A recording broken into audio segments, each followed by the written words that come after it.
Hi guys, welcome to Sportstar. I am Ayan Acharya.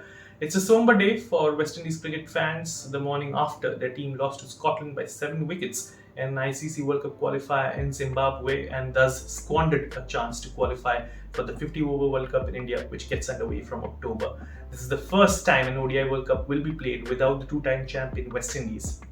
In the next 5 minutes, we will try and look at reasons behind this steep decline in white ball cricket for the Caribbean Giants.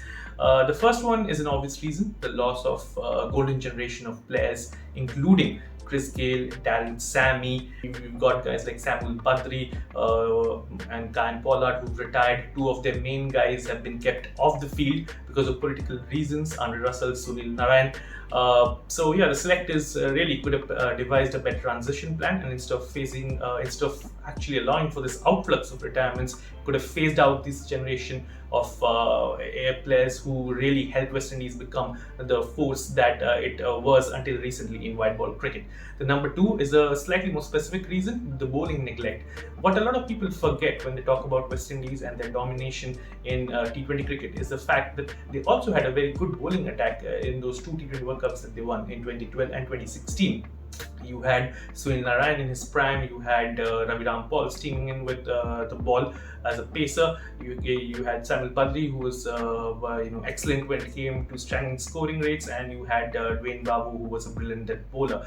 Whereas the current West Indies bowling attack revolves around the likes of, especially the pace department, revolves around the likes of Jason Holder, Alzari Joseph, Ovid McCoy. Now, McCoy has a history of getting injured. Joseph is brilliant in patches but lacks consistency, and Holder of late hasn't quite been effective with the ball, as was evident during that game against Netherlands in the qualifiers.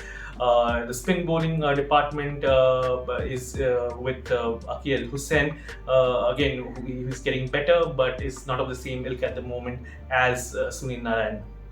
Number three would really be the lack of a feeder league. Now, if you look at the top teams, India, for instance, has Syed Mushtaq Ali Trophy and Vijay Hazare Trophy that acts as a feeder league when it comes to finding talents for white ball cricket.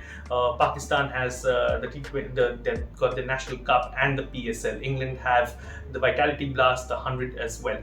Whereas the West Indies rely on Caribbean Premier League. Now, as good a tournament as it is, it's still a franchisee-based tournament, this lack of actually many tournament and pools to pick from is impacting West Indies cricket, and it's a problem that was pointed out by Kyan Pollard when West Indies exited the 2021 T20 World Cup. He had mentioned that because CPL is the only feeder league, there's not much variety when it comes to unearthing talent.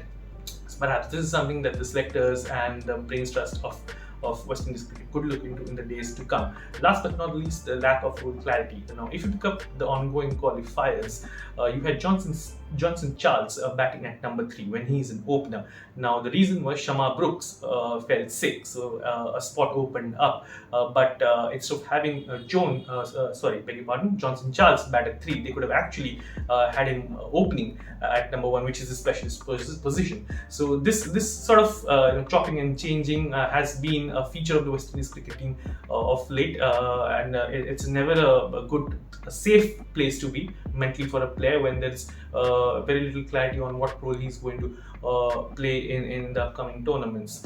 The good thing for West Indies really is they've hit the rock bottom. The only way from here is up. But the crisis points that we barely touched upon can be delved in detail, which we at Sportstar will do in the days to come. So please do keep a close eye on our coverage. We will delve into the World Cup qualifiers, the teams that qualify for the World Cup, and of course, following that will be our extensive 2023 ODI World Cup coverage. But that will be all from my side for now. Thank you so much.